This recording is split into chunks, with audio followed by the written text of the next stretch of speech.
We are here at Gravitate in downtown Des Moines for episode 3 of the Buzz Addiction. Drinking a Irish whiskey, 2 gingers, and this is actually my first time drinking it. Oh, mine Never had too. it? No, so it'll be a good test. Tastes like an Irish whiskey. Yes, it does, and I like that. Yeah, I like that. It's a good Sunday. We're taping this on Masters Sunday, so the final pairing is on the back 9. So hopefully we finish before. Great time on our part. I know, not good, Great but time, yeah, for sure. we have social media to pay attention to what's going on. Correct, So, yes. well, in episode 2, we talked about what the NCAA could do during during March Madness to engage fans. Yes. And as a former college basketball player, how did it go? I honestly thought that they did a really good job. Most of the stuff that I saw was on Instagram and Snapchat. Yeah. And Instagram, I feel like they blew that out of the water. Snapchat with the stories that they had stories for different games. Yeah. And I wasn't expecting that. I thought it was I thought it was a lot more than I expected, and a lot more than they would do, and I liked it. How much did you pay attention to it? I mean, it was funny. I didn't watch for the first time. I didn't watch a ton of the games during the first weekend, but I was able to at least stay on top of some of the excitement that first weekend through social. Right. I was reading that there were some students out of I think it was Ball State who partner with the NCAA to help their social and engage with fans. I'm like, that's a great way to engage their target market. Through social and their expertise and how our students actually using the medium. So, but yeah, the Snapchat thing was really cool because there would be games that I wouldn't care about, right, and games that I did care about, and you would see and you'd look at it, and honestly with you, obviously that you had a chance to see that when maybe you didn't have the time to actually watch the the games. And did Twitter do live game feed? I think there was a couple games that were live. I think the final was because I wasn't able to watch part of it, and I think I pulled it up, which. I hope they can do more of that. Me too. I know that they just lost a deal with the NFL. Oh, they did? To stream their games live. Oh. So that's another kind of taking out a knee or 2 knees maybe. A little bit. So, 2 knees. Overall, in my opinion, they did a great job. So if you were the Masters or a big event like that, what would your recommendation be to them? How do you use digital to engage with fans who aren't there? We've talked about it a couple times in episode 1 and episode 2 that the backstage pass, we'll call it, that in the locker room, in the tunnel before you run out, in the clubhouse for the Masters potentially, and even if there's, you have somebody walking around on the course and, Snapchat this, Snapchat that from an angle that maybe the cameras can't even get. Exactly. Walking along with Jordan Spieth, walking along, with Rory McIlroy, and I think that would be awesome in my opinion, and just something that nobody's done before. Right.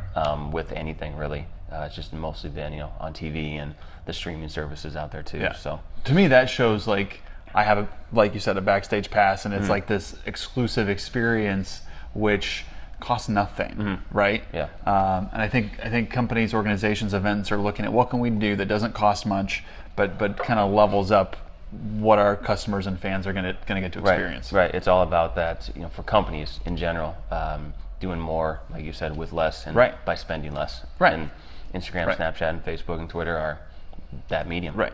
It's having never been to this experience where at Disney World, Disneyland, I forget which one it is, but where you can do kind of the around the world beer experience. Yes. That's a way to encourage me to try all their beers, spend money. Yeah. But it's kind of this exclusive thing. Old Chicago does it with trying all their beers, and you get your little card or your passport, whatever it is, and those are just ways to kind of engage your audience where they are, what they want to be doing.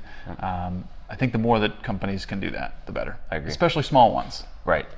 To kind of catch up to the bigger ones who have those dollars that they can spend. Right. Because that's why we did episode 2 at Five Boroughs Bagels and Coffee here in Clive, and it's a great local coffee shop. If you haven't checked them out, it's just that atmosphere, and so doing those things that engage their customers gets them to come back. Yeah, absolutely, you're right. Yep. So the other thing we wanted to talk about here in episode 3 was what's next in marketing, right? We always get that question from clients and potential clients because they, They want to be ahead of the ballgame, and we want them to be as well. And there was an article last week about what Facebook is doing.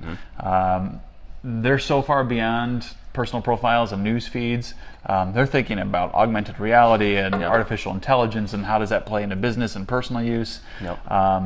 What are your thoughts on how Sprout can help companies be ahead of the ballgame? Well, you know, and I think you mentioned Facebook, you know, kind of thinking about that AR type of stuff, and you know, I think when they bought Oculus, however many years ago, I think a lot of people were like, what are they doing? And they were thinking at that point so far ahead. Now it seems like it's far ahead, but back then it was light years ahead. Right. As far as us, you know, that's kind of how we think. I feel like, you know, we don't want you to. We want you to master and to help your business with Twitters, the website, stuff like that. But we are trying to make you the first to do what's next. Trying to always push that envelope, and you know, I feel like we do a really good job with that, just because we have the experience, and you know, as far as, like I said, we think about that stuff every single time we talk to a new client. What can we do that's new that nobody has done? Yeah, it's always, for us, it's always about where are your customers, where might your customers be, and then what's going to get them to engage today, tomorrow, and a month from now, a year from now, because it's all about that attention, right? Obviously, we both like coffee, and so when am I going to want a cup of coffee? Early in the morning and mid-afternoon when I've hit the wall. So what can local shops do to engage me at those moments to get me to come in, right? It's all those moments when I'm going to need that product, and that's what it's all about. It is. So it's you know, we've talked a lot about this. Snapchat stories, Snapchat advertising is super important. I don't think Instagram advertising has really hit its stride yet. So who knows what's possible? But it's important for businesses large and small to play around in those spaces and see what works and what resonates. I totally agree, and that's kind of, we talked about it before a couple minutes ago, that, you know, those smaller businesses that are trying to possibly catch up or trying to compete with the bigger businesses who have those dollars, they have to be thinking ahead at all times. And you know, like I said, that's what we do. And we don't have to spend $1 million. Like, that's what's cool about social, and I think everyone understands that, is it's not about the dollars. It's about what do you do with the dollars you do spend, and how you engage those customers and your potential customers. So a lot of potential out there. Definitely a lot of potential. Yep, for sure. So last time we asked, or excuse me, every episode we asked a question at the end, and last time we disagreed on this again. With Instagram, Snapchat, we asked, you know, which one do you prefer? This time we kind of wanted to get something similar. But before we ask a question, I do want to say, because you were Instagram stories, and I was Snapchat stories. I have noticed something, and in full disclosure, I am clicking on Instagram stories a little bit more than I was last month, and I'm seeing less Snapchat stories. Are you? Okay. A little bit. So I don't have real data, but it's my own personal experience, my user experience. I don't love it. Okay. But I'm testing. But you're trying. Okay, good. That's all I can ask for. Anyway, back to the question. Yes. So this week or last week, Facebook launched their version of Stories. Yet another story. Yet another. Correct. We want to know your thoughts, and have you used it, and have you seen engagement, and what are, like I said, your overall thoughts on it? We'd love to talk about that. And in our next episode, we will provide our thoughts after now that it had been out for 6-7 weeks. And we'll hopefully have some testing done. We'll see what it's like from the creator perspective and the user's perspective, and see how businesses might be able to leverage that new tool. Correct. So leave your comments below, or tweet at us at GoSproutMedia. We can be found on Instagram at GoSproutMedia. So yeah, that's what we got. Yes. Cheers, buddy. Happy Sunday.